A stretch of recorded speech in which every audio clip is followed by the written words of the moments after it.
in the morning. Hey Megan, are you hungry? Let's go to have some afternoon tea. What? Hungry? I said, are you hungry? Let's go. Hi. I can't hear you. Hey. Every day in Hong Kong, people suffer from noise pollution. Noise is an unwanted sound that causes disturbance. It can be produced by different sources, such as man's vocal cords, running engines, and vibrating loud car diaphragms. In our daily life, we suffer from traffic, construction, commercial, and neighborhood noises. To cope with the noise pollution, the Hong Kong government is using several methods to reduce the noises, such as planning, abatement, control, and partnership. First and foremost, the government redresses noise impacts by planning and carrying out new development and redevelopment projects. For example, the location of the new Chatlap Court Airport is far away from residential areas. Few residents will suffer from aircraft noise. Moreover, the Hong Kong government also controls the production of noises by implementing schemes such as the traffic management schemes in order to ease the problem in a more environmentally friendly way. The government also holds numerous talks and workshops to multiple stakeholders in order to educate them how to protect the environment. Added to the above, different laws, guidelines, and measures, such as a concise guide to the noise control ordinance, are set up to monitor any noise producers, like industry owners and construction workers. According to the guidelines given by Health Reports, when sound intensity exceeds 70 decibels, it can cause harm to people, while in the range of 80 to 90 decibels, it is defined as very serious. If the sound intensity of an environment reaches 100 decibels or above, it can cause irreversible hearing impairment. Here comes the questions. Are the Hong Kong government's noise controlling policies effective? Can they help the citizens? We are going to focus on some of the policies, which are Quiet Road Surface Program, The pedestrian scheme and Resurface Noise Barriers Program. Let's see if the policies are effective or not. We are going to use an application acting as a sound level meter on my iPhone to test the sound intensities in 4 selected areas. If the sound intensity of the selected district in Hong Kong still exceeds the limits after the implementation of noise controlling policy, the government's policies are considered as ineffective. In 1989, the government implemented the Quiet Road Surface Program. Under the program, a section of Tat Chi Road in Kowloon Tong was selected to be resurfaced with noise-absorptive materials, which was bitumen. As you can see on my phone, the measured sound pressure here is about 79 decibels. For the section not surveyed with bitumen, we measure about 85 decibels. Next, we will compare sound intensities near MTR railways with and without noise barriers. In Mong Kok East Station, in the part of railway without any noise barrier, we measured 82 decibels. While in the part with noise barriers, it is much quieter, and we measured 72 decibels. Now, let's move to Mong Kok, the busiest district in the world. Besides the noise due to advertisement and vehicles, there are street performance, which is considered as one of the main sources of noise pollution in Mong Kok. To relieve the noise problem, pedestrian scheme has been adopted. On weekdays, where people cannot carry out economic activities in the pedestrian street, we measure around 75 decibels. while in weekends, where the street is open for pedestrians, we measured 88 decibels. We are now impacting Estate Phase 2 in Shek Kip Mei, where noise barriers and end walls are built. They are designed to reduce noise by 5 to 15 decibels.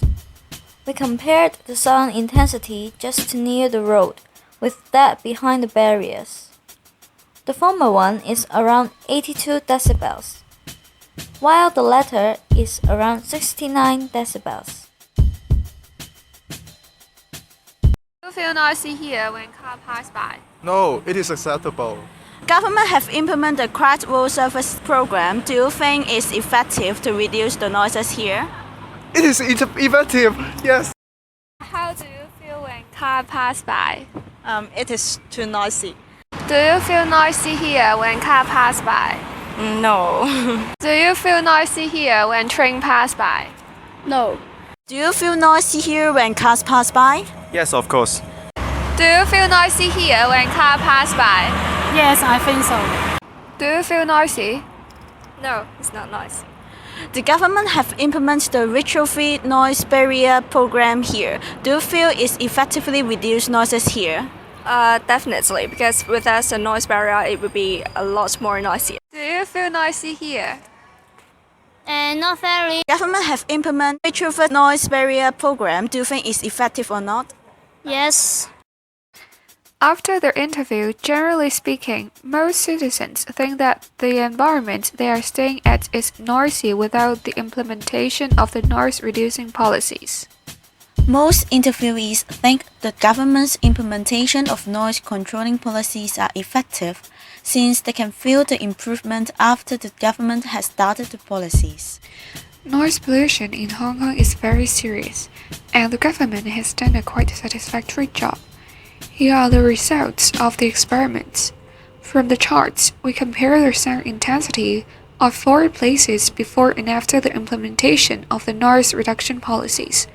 The blue one is indicated as the sound intensity before the implementation, while the red one is after the implementation. From the charts, we can see that the sound intensity at Tat Chi Road is lowered by 6 decibels.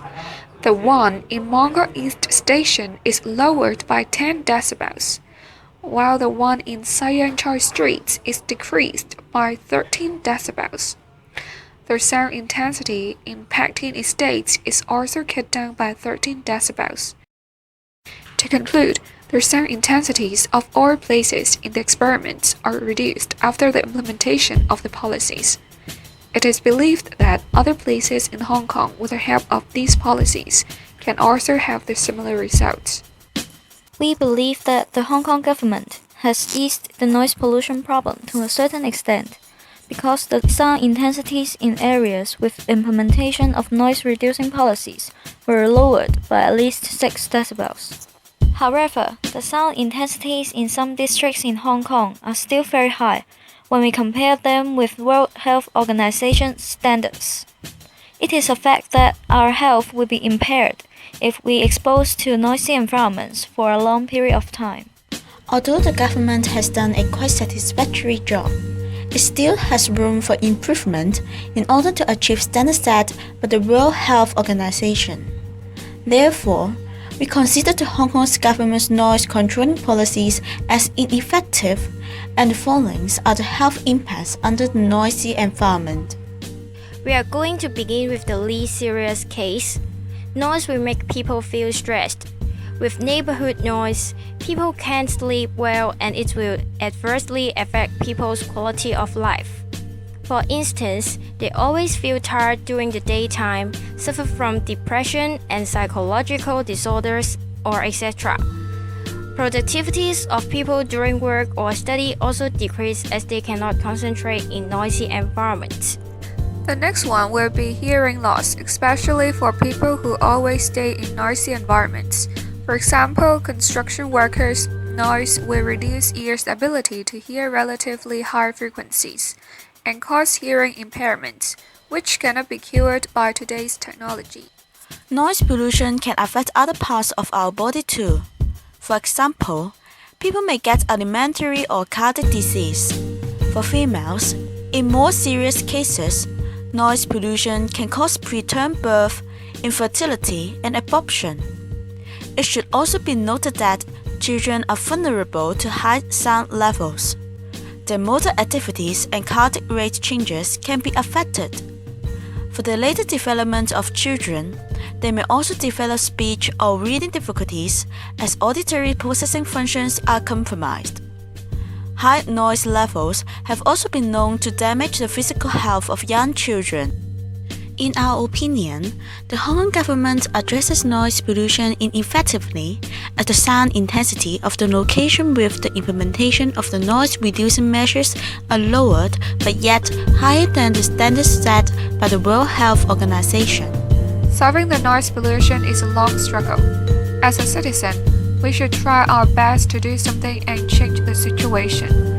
Although we cannot stop construction works or cut down the loudness from the advertisement TVs, there are some basic things that we can do.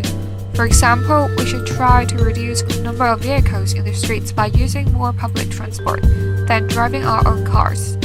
We can also reduce our loudness when talking with friends in the streets. As an owner of pets, one should prevent them from causing noise nuisance to neighbors. On the other hand, we should keep the volume of loudspeakers as low as possible, especially at midnight. Listening to music using headphones or personal stereos can also help. We should not create excessive noise disturbance, especially by yelling and engaging in noisy pastimes.